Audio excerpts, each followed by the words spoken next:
All right, we're going to take a look at using all that we've discussed in this 3.3 section to find all the solutions to a polynomial. So let's take a look at some of the steps that we'll go through. The very first thing that I want to look at, observe about this is, man, I would love it if this thing could be factored. So obviously, if I can factor that thing, then I don't have to go through the possible rational zeros, meaning the PQ thing. So I'm going to try really hard to see if that'll factor, factor by grouping, something like that. If there's 4 terms, you should ask, hey, will it factor with grouping? Well, the answer is no, rats, right? So we can't factor it. The next thing would be, okay, well, can't use any kind of quadratic because it's not to the second power, it's to the third power. I guess we're going to have to use the PQ, meaning we're going to list all the possible rational zeros, and then we're going to go ahead and use synthetic division to try to find something to get us started. So here we go.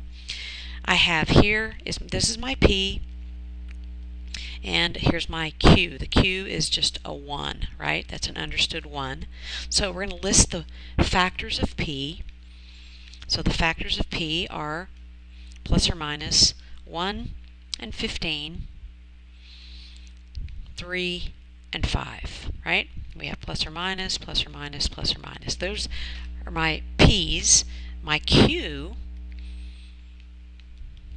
right, just plus or minus 1. Right, the factors of 1. So what would that mean? What would that mean for the possible rational zeros? Well, this is going to be set over that. That's going to be set. So basically, we just have this: 1, 3, 5, and 15. Those are going to be my options. I'm going to start with the positive 1. I'm going to start with that in the synthetic division. So here we go. I'm going to start with a 1 on the shelf, and I'm going to go ahead and put in my coefficients. That's a 7 and a 15. I don't need a negative. I don't need a plus there. All right, let's put in my coefficients, and let's go ahead and do synthetic. Let's see what we get. Negative 6. That's negative 6. 1. That's not going to work.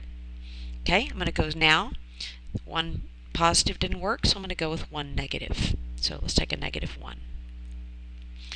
By the way, let's do this really quickly. Let's time out. Since we know this new theorem on how to tell how many positives and negatives, shouldn't we just take a minute and save ourselves some time?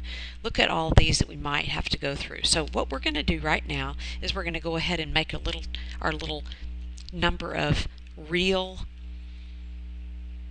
zeros that are positive, the number of real zeros that might be negative, and then of course the number of imaginary. So let's just do that so we can maybe save ourselves some time. So let's take a look. We have the number of sign changes. Positive to negative is 1, negative to positive is another one. So it looks like I have 2 positive possibilities for real roots, but less than that by an even number, so it would be 2 or 0. Now that's always or, 2 or 0. Now let's go ahead and put in a negative x. So let's bring this right over here and let's put in a negative x. So we have a negative x to the third minus 7 negative x squared. I'm going to move over just a bit here. Plus 7 negative x and then plus 15. So let's see. Let's clean it up. Remember, we're trying to get the parentheses eliminated. So that's going to be negative x, positive x squared, right? Negative times negative is positive, so that's negative 7x squared. Again, that changed, right, because it was to the even power. All right, let's take a look. Oh, we only have 1 sign change, so we're only going to have one possible. It's possible that we would have 1 or less than that by an even number. Well, less than that by an even number is a negative, so we don't have any other options. It's going to be 2 positive, 1 negative, and 0 imaginary, or, listen to the or, it's going to be 0 positive, 1 negative, and what? 2 imaginary, right? Because remember, these columns have to add up to the degree of the polynomial. They have to add up to the degree. So here's what we're finding out.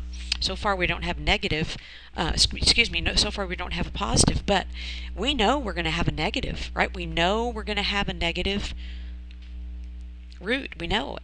So I might try, after this -1, I might try the -3, right? So let me go ahead and finish this one up. So if we don't find it on this one, I'm going to go straight right to the -3 and see if I can get it there. Let me finish this. 7, 7, 15. Okay, so we have 1 times, it's -1, there's -8.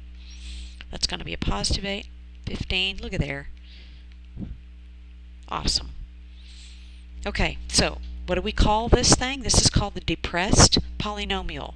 So we're going to take it and we're going to create our polynomial. And we're going to look at it and see if it can be factored, right? That's our remaining polynomial. Can it be factored? Well, of course it can be factored. That's the way I want to do it if I can. If not, I have to keep on using my P and Q options, right? I have to keep on using this in the depressed polynomial. I can use the PQ thing and continue in the depressed if it won't factor. So let's see, it's going to be a -5 and a -3. That's right. Okay, so now let's finish this up and we'll have all of our roots. So x is a 5 and x is a 3. X is a 5 and x is a 3. So let's see which of these it ended up being. I found a -1, a +5, and a +3. Look at that. There it is right there. I found 2 positives and 1 negative. So, whoa, get back there. Whoa, that was weird. I found, if you circle it too many times, it thinks you want to erase it. So this ended up being true. It's the top option. 2 positives, 1 negative, and it ended up not having any imaginary. Pretty cool, huh? Alrighty, thanks for watching. Hope it helped you.